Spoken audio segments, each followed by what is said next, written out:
Breaking news చూస్తున్నాం. Election machine 2019పై teleconference లో AP CM Chandrababu Naidu కీలక వ్యాఖ్యలు చేశారు. డేటా చోరీ, చిన్నాన్న హత్య దీనికి సంబంధించి జగన్ రాజకీయ లాభాల కోసం వివేక కూతురు భార్యతో కూడా రాజకీయం చేయిస్తున్నారు, వాళ్ళతో మాట్లాడిస్తున్నారని చంద్రబాబు తీవ్ర స్వరంతో మాట్లాడడం జరిగింది. నిష్పక్షపాత ఎన్నికల నిర్వహణ ఎలక్షన్ కమిషన్ బాధ్యత అని కూడా చెప్పడం జరిగింది. అట్లాగే బీజేపీ చెప్పిందో వైసీపీ అడిగిందనో అధర్మానికి పాల్పడడం సరికాదు అని కూడా చంద్రబాబు మాట్లాడడం జరిగింది.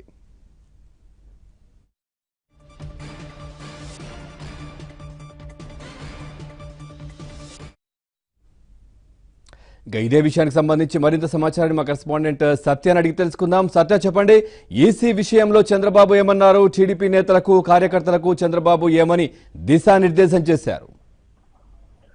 పవన్, ఈ ఉదయం పార్టీ శ్రేణులు, కార్యకర్తలు, బూత్ కన్వీనర్లతో అధినేత చంద్రబాబు టెలికాన్ఫరెన్స్ నిర్వహించారు. అయితే ఈ రోజు అమరావతి నుంచి కాకుండా నేరుగా ఆయన ఎన్నికల ప్రచార కార్యక్రమంలోనూ ఉన్న నేపథ్యంలో అక్కడి నుంచి ఆయన టెలికాన్ఫరెన్స్ నిర్వహించారు. టీడీపీ సభలకు జనం భారీగా పెరిగారు, జనం కూడా విపరీతంగా వస్తున్నారు. తెలుగుదేశం పార్టీ అవసరాన్ని వాళ్ళు గుర్తించారని కూడా చెప్పడం జరిగింది.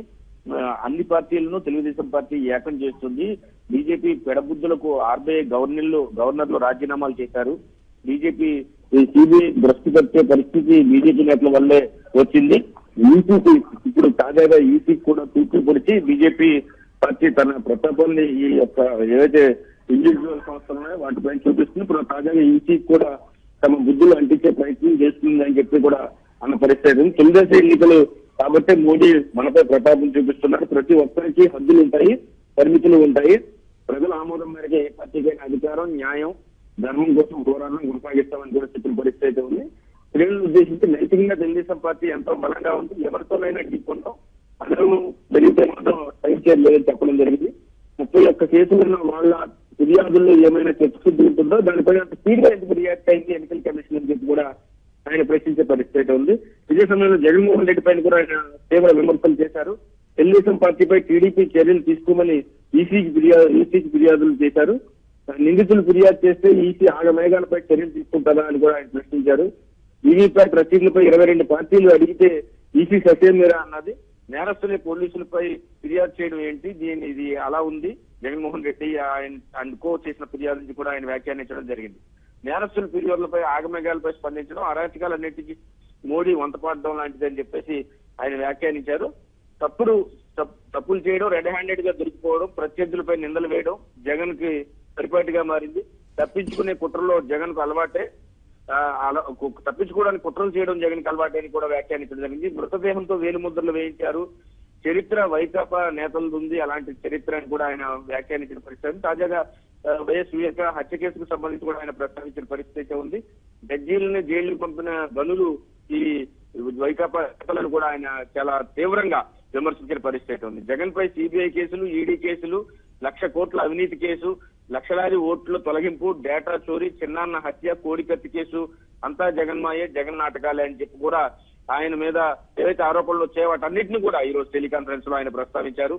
జగన్ రాజకీయ లాభాల కోసం వివేక కూతురు భార్యతో ఫిర్యాదులు చేయిస్తూ కూతురు వ్యాఖ్యల్లో రోజు రోజుకు వైరుధ్యాలు ఏ విధంగా వస్తున్నాయి, జగన్ వెనుకుని ఎలా నడిపిస్తున్నారనే విషయాన్ని కూడా ఆయన మాట్లాడిన పరిస్థితి ఉంది. తొలి ప్రెస్ మీట్ లో ఒక రకంగానో, ఆ తర్వాత ప్రెస్ మీట్ లో ఏ విధంగా అయితే ఆమె స్వరంలో మార్పులు వచ్చాయనే విషయాన్ని కూడా ఈ రోజు టెలికాన్ఫరెన్స్ లో ప్రత్యేకంగా ప్రస్తావించిన పరిస్థితి అయితే ఉంది. వాస్తవాలను బయటకు వస్తాయని భయంతోనే సిట్ నివేదికలను అడ్డంకిలు కల్పించేందుకు కోర్టులు చెబుతున్నారు. జగన్ అరాచకాలన్నింటినీ నరేంద్ర మోడీ వంతపాడుతున్నారనే విధంగా కూడా ఆయన తీవ్రంగా మండిపడిన పరిస్థితి అయితే ఉంది.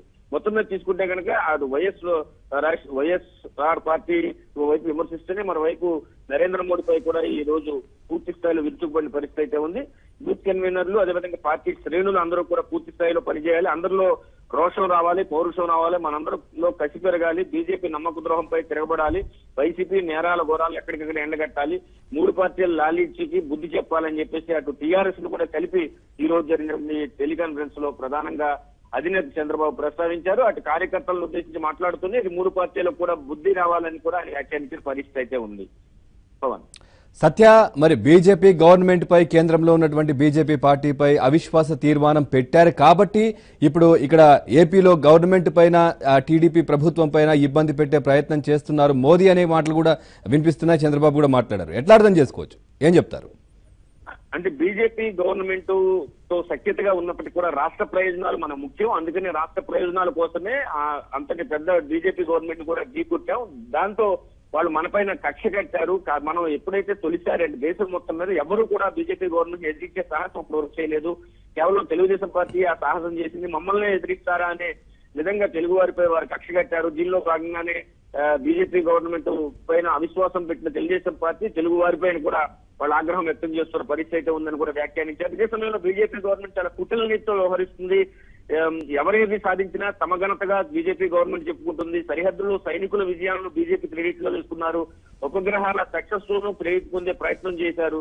ఉపగ్రహాలకు సంబంధించి శక్తి ప్రయోగం ఏదైతే జరిగిందో దానికి సంబంధించి కూడా తమ ఖాతాలో వేసుకున్నారు. ఇవన్నీ వేసుకుంటున్న బీజేపీ గవర్నమెంట్ రాఫెల్ అవినీతి కుంభకోణాన్ని తమ ఖాతాలో ఎందుకు వేసుకోవాలని కూడా అధినేత చంద్రబాబు ప్రశ్నించిన పరిస్థితి ఉంది. ఇదే సమయంలో తమ కార్యకర్తలు కూడా బీజేపీని ఏ విధంగా అయితే ఎండగట్టాలనే విషయాన్ని కూడా ఆయన ప్రస్తావించడం జరిగింది. ఇదే సమయంలో బీజేపీ ఏదైతే తెలుగుదేశం పార్టీ పైన కక్ష సాధింపు ధోరణికి ఏ విధంగా చూపుతుంది, ఎందుకు తెలుగు వారి పట్ల అదేవిధంగా తెలుగుదేశం పార్టీ పట్ల బీజేపీ ఎంత వ్యతిరేకత చూపించడానికి కారణం మన అవిశ్వాస తీర్మానం ప్రవేశపెట్టనే బీజేపీ గవర్నమెంట్ ని ఎదిరించిన ఏకైక ప్రభుత్వం తెలుగుదేశం పార్టీ ఏ రోజైతే ఎదిరించో తర్వాత చాలా మంది బీజేపీ గవర్నమెంట్ వ్యతిరేకంగా మాట్లాడడం జరిగింది. కాబట్టి ఆ కోపం ఆ కసి బీజేపీ గవర్నమెంట్ లో ఉంది. కాబట్టి కార్యకర్తల్లో కూడా అటువంటి బీజేపీ గవర్నమెంట్ ను ఓడించడానికి పూర్తి స్థాయిలో సన్మాయత్తం కావాలని చెప్పేసి కూడా చెప్పిన పరిస్థితి అయితే ఉంది. అటు పార్టీ శ్రేణులకు పార్టీ అధినేత పెడుతున్న మీటింగ్లు కూడా భారీ స్పందన ఉందని చెప్పిన పరిస్థితి అయితే ఉంది. Right, thank you Satya, thanks for updates.